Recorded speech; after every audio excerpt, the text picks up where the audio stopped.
Journalist and VOA reporter, Diing Magot left home on Sunday to cover a peaceful protest in Juba's Kanyo market, only to become the story. Armed with her phone and a recorder, Diing had decided to hear the story of a handful of young people protesting high cost of living in the country. Shortly afterwards, security organs invaded the scene and fired in the air to disperse protesters. She was then arrested by the police and thrown into detention at Malakia police station. "It is indeed very sad that my colleague Diing Magot has to go through what she is going through at the moment," Jane, not a real name, told iRadio. On her first day in detention, journalist Diing was in good spirit because she thought it was one of the minor frictions between the media and the police, Jane said. But it was only after she spent 2 days in detention did she realize the gravity of the situation she is in. She is in a state of shock. She does not understand what is really happening and what offenses she has committed.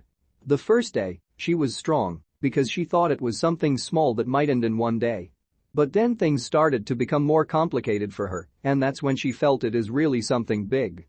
Journalist Diing got arrested along with 5 protesters, one of whom is nursing a gunshot wound in the leg. Her arrest has created a state of fear in every journalist across the country, Jane said. They are asking themselves, today is Diing, tomorrow what will happen to me? They are asking questions because they believe the government is supposed to protect journalists.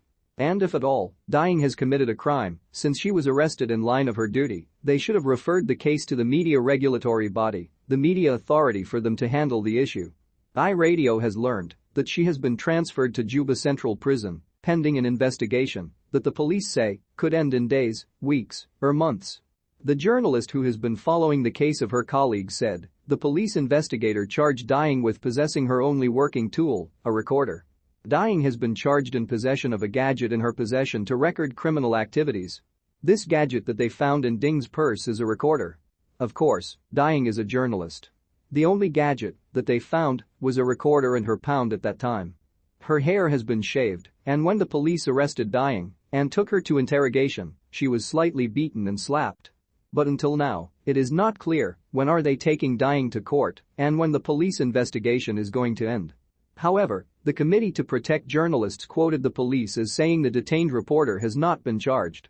Major General Daniel Justin said the country's Attorney General had granted police permission to hold Magot for an additional 3 days, beyond the initial 24 hours afforded under the law. According to the Voice of America, Diing was not in possession of her professional identification card when the police arrested her. The media regulatory body, Media Authority, has written to the VOA to provide a letter confirming that Magot was on assignment, which the broadcaster did.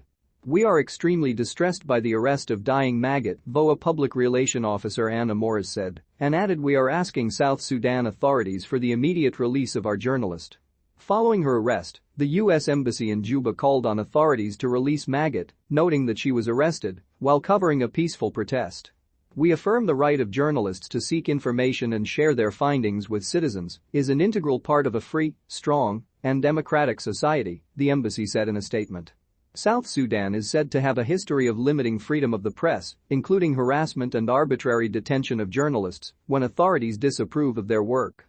In February this year, officers with the country's National Security Service intelligence agency arrested 8 journalists, including an iRadio reporter, at the premises of the National Parliament in Juba. The reporters were covering a press conference that included members of opposition parties when a group of NSS officers halted the briefing on the grounds that it was illegal. They then seized the journalists' recording devices and took them to the Parliament's security office, according to media reports at the time.